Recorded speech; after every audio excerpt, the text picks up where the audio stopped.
dit la presse? Que dit la presse? Nous sommes du retour dans ce studio et pour l'instant débat ce matin, nous avons trois confrères. Aubry Phileas Nyankadja. Aubry, bonjour. Bonjour Kazmi, bonjour à nos auditeurs. Je vais profiter du micro pour leur dire joyeux Noël puisqu'on n'a pas eu le temps de leur souhaiter ça hier. Ah oui, Patrice Avala, c'est le deuxième débatteur. Patrice, bonjour à vous. Bonjour à vous Casimir, bonjour à tous les auditeurs et bonne fête à tous. Le troisième confrère qui est avec nous ce matin mais à distance, c'est Eman Aniambosu. Eman, bonjour. Bonjour cher ami Casimir Oké, bonjour Phileas Nyankadja, bonjour Patrice Avala et on va dire bonne fête aux auditeurs de Christian News. Bonne Noël fête. est passé, les regards sont tournés le nouvel an. Bonne fête à vous aussi et nous profitons pour vous présenter toutes nos condoléances, vous qui avez perdu votre oncle paternel. Oui, tout à fait, Oui. et voilà, c'est tombé comme ça, comme un coup de massue, mais bon, on assume.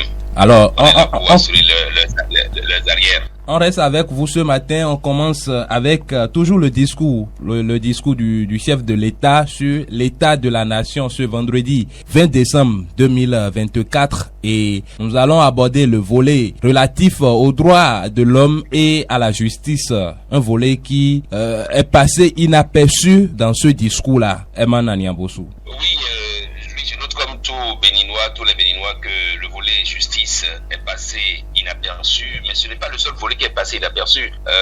On a juste noté que le chef de l'État, Patrice Talon, a plutôt voulu ne pas rabâcher nos oreilles de chiffres. Sur le volet de la justice, ce que je retiens, le fin mot que je retiens de ce qu'il a dit, volet justice, c'est amélioration continue. C'est le seul mot que je retiens, un peu comme c'est le cas aussi pour les autres volets. Les autres volets sociaux, que ce soit politiques, socio-économiques. Mais en fait, on attendait le chef de l'État sur je sais pas, une vue plus large du volet justice. Par exemple, le dernier rapport de l'Amnesty International qui parle par exemple de l'eau souillée qu'on sert à nos parents qui sont dans les maisons d'arrêt.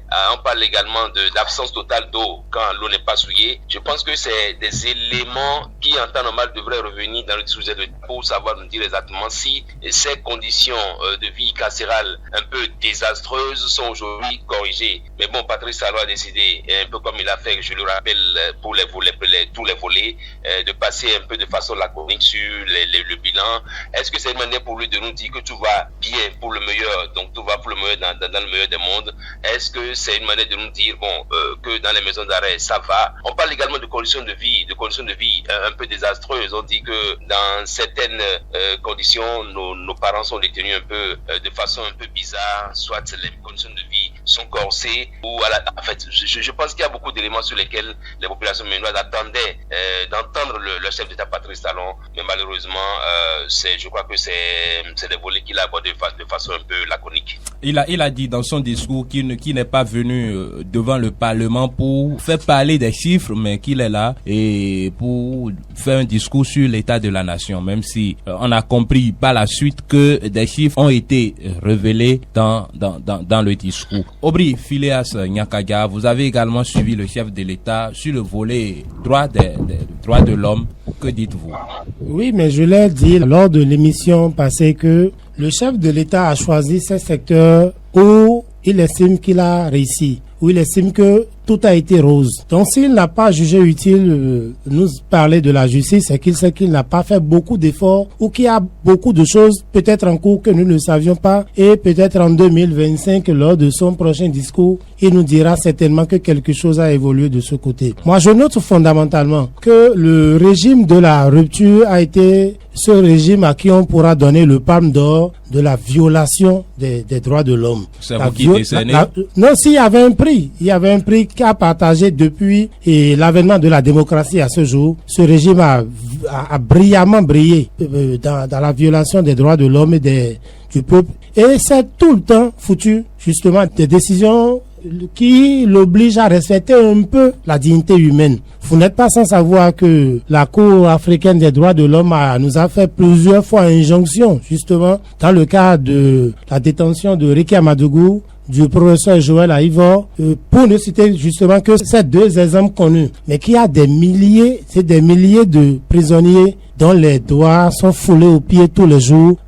Amnesty International, la dernière fois, a dénoncé les difficiles conditions d'incarcération des prisonniers justement qui ont maille à partie avec le gouvernement, surtout quand c'est des affaires du gouvernement. Les conditions sont décidées justement par les autorités judiciaires pour plaire au baron de la République. Baron de la République, puisque c'est lui justement qui nomme du premier au dernier magistrat, c'est lui qui les gère. L'urgence, ma foi, je sais que Patrice Talon, après le discours du 20 décembre, nous doit encore un discours. Il nous doit un discours. Toujours sur l'état de la nation. Toujours sur l'état de la nation. Ce qui sera en janvier. Je ne sais pas, mais lui-même, je sais qu'il nous doit un discours, puisque ce qui a été fait la dernière fois a été tout, je l'ai dit tout, sauf un discours à la nation. Patrice Avala, vous aussi, vous avez suivi le chef de l'État. Oui, j'ai suivi le chef de l'État comme beaucoup de Béninois. Presque tous les Béninois attendaient ce discours du président de la République sur l'état de la nation. Il faut qu'on le dise, l'état de la nation, c'est-à-dire la santé du Bénin à un moment donné, le 20 décembre 2024. Et donc, un bilan annuel qui dit un peu ce qui se passe dans la quasi-totalité des secteurs de la vie sociopolitique de notre pays. Et donc, on attendait le chef de l'État sur tous ces aspects pour qu'on puisse quand même avoir une idée de ce qui se fait au sommet de l'État. Et les Béninois, apparemment, pour la grande majorité, sont restés sur leur soif en ce qui concerne les droits de l'homme, dans la mesure où tout ce qui se passe dans nos maisons carcérales, tout ce qui se passe dans les juridictions. Nous avons la Cour constitutionnelle avec ses décisions qui se contredisent elles-mêmes déjà, et les citoyens qui saisissent cette Cour, par exemple, pour des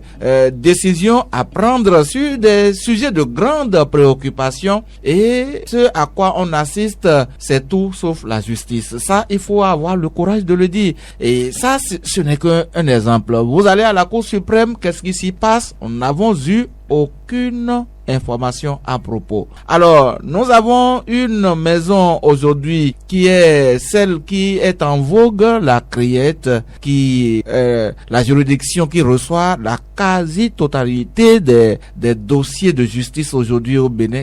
Qu'est-ce qui se passe? Quel est l'état de cette maison aujourd'hui en 2024? Il faut que le chef de l'État puisse être en mesure de nous le dire. Mais nous n'avons absolument rien eu de ce côté-là. Les gens qui croupissent en prison. Vous avez vu Alofa, je me rappelle encore de celui-là qui a dénoncé être en prison depuis une vingtaine d'années sans qu'on ne lui pose la moindre question sur ce qu'on lui reproche, ou alors c'est des choses sur lesquelles le Bénin est un mauvais élève.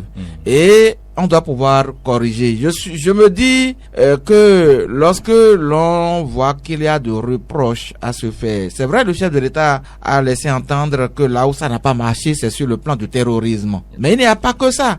Il aurait pu aller aussi sur les autres secteurs où ça n'a pas marché véritablement, comme la justice. Ça n'a pas du tout marché. Ça a marché pour les princes, tout simplement. Si vous ne l'êtes pas, c'est que vous n'avez pas une justice comme vous l'attendez. Et qui sont ces princes dont vous parlez? Vous les connaissez bien. Ce n'est pas ici qu'on va étaler cette liste. Il suffit juste de constater que des Béninois sont massivement partis du pays parce qu'ils n'ont pas confiance en leur justice. Quand c'est comme ça, vous connaissez qui sont les princes qui peuvent aller faire face à la... Vous avez vu, on a arrêté un maire, non? Aujourd'hui, où est-il? Il est en liberté. Il est en liberté, non? Grâce à un appel. Alors que si c'était les autres, l'équipe Patrice Avala. Non, mais écoutez, quand vous ne parlez pas le même langage que l'équipe qui est là, vous êtes les autres. Moi, je ne veux pas les appeler opposants, vous êtes les autres. En tout cas. Et quand vous n'êtes pas avec eux, et que un dossier vous concerne en justice, les gens s'empressent de s'en aller.